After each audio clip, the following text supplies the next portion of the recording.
the cruise binder, what it is and why I bring one on every cruise on today's episode of Cruising with Eric.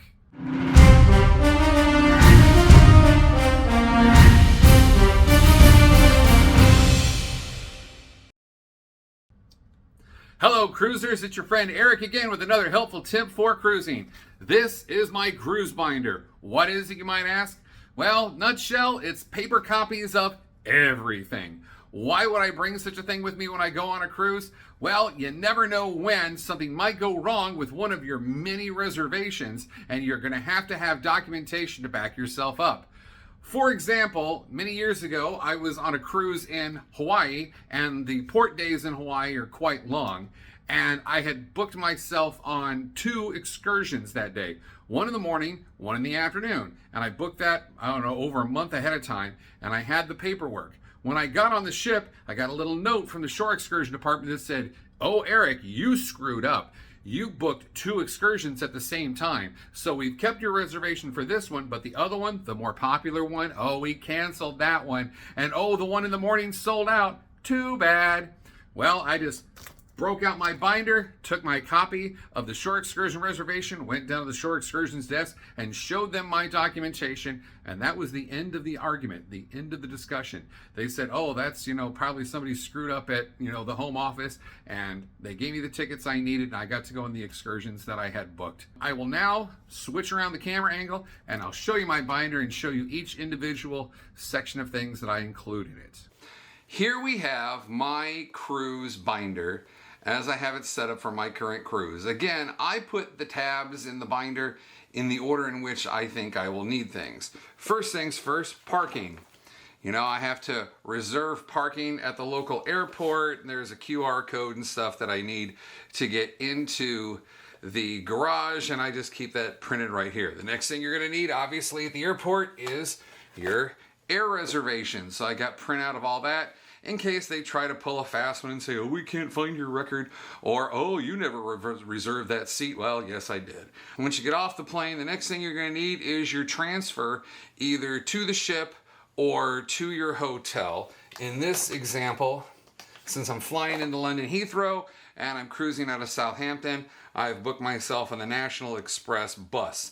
I also have a copy right here of my bus transfer that I've paid for from the cruise ship to the airport at the end of the cruise, so I keep them together. The next tab I have is for car rental. Nothing for this particular cruise for car rental, but on other trips I might have a car rental, and that's where I would put this. Next thing, of course, is your hotel reservation. Got the printout from hotels.com where I reserved my hotel. Again, I may or may not need this stuff. I may or may not need any of it, but it's always good to have the hard copies because I have found that people don't argue with hard copies. Next thing, you get into the documents for the cruise. This is your summary, and it just shows the overall thing of what you've booked for the cruise. Here you have your cruise documents. This includes the bar card that they sometimes want to see at the port when you're checking in. I know a lot of people say, I just have that on my phone. And that's great until you drop your phone 5 minutes before you check in and it shatters into a million pieces. I like to have the paper copy. Next, you have your confirmation. I think this is important because right up here, it has all of your promo codes. So in case you don't get something on the ship that you should, it's all right there. Next, we're going to have, what is next? Next is dining. These are the dinner reservations that I made for this particular cruise 4 months ahead of time. I remember back in February, we had a table for 8 for the solo group at Cagney's on Valentine's Day at 7:30. And somebody asked, how on earth did you get this reservation? Well, I made that reservation back in October. So I have the paper copy of that just in case something happens and they don't find that reservation when I get on board. Same thing with where I make reservations for the shows. You can now make show reservations a few weeks in advance, so I keep the printout of that. And this amenities thing, this shows right here some of the things I'm supposed to get, including being a military veteran. Next, I have the printout of my shore excursion reservations. Again, the story that I told earlier about the screw up in Hawaii, when you have your printout, this is what you would take to the shore excursion desk to show that they messed up and you didn't. I have a tendency to be the host for the meet and greet for Cruise Critics / Facebook, and this is where I keep the confirmation letter for that. I don't have a spa reservation on this particular cruise, but sometimes I do, and that would go right here. Now we're getting into stuff that pretty much doesn't change from one cruise to the next. This is a full color copy of my passport. I'm editing this video and I can already hear people say, "You can't travel with a photocopy of your passport." Yes, I know, that's completely true. You cannot travel with a copy of your passport. But even the State Department's website says that you should have a copy of your passport with you. Because if you're in a foreign country and you lose your passport and you need to go to a U.S. consulate to get a replacement passport, you're going to be a lot better off if you have a photocopy as a starting point, because they can look at it and see your passport number and all that good stuff. So yes, bring a copy of your passport. And then I don't have it in here yet, I need to update it. I have printouts of all of the medications I'm taking, just in case something happens to me and the question comes up, what medications are you taking? I would be able to refer that to this page. I have an annual travel insurance plan. I have all the important information about that here in case I need to get in contact with them while I'm on the trip.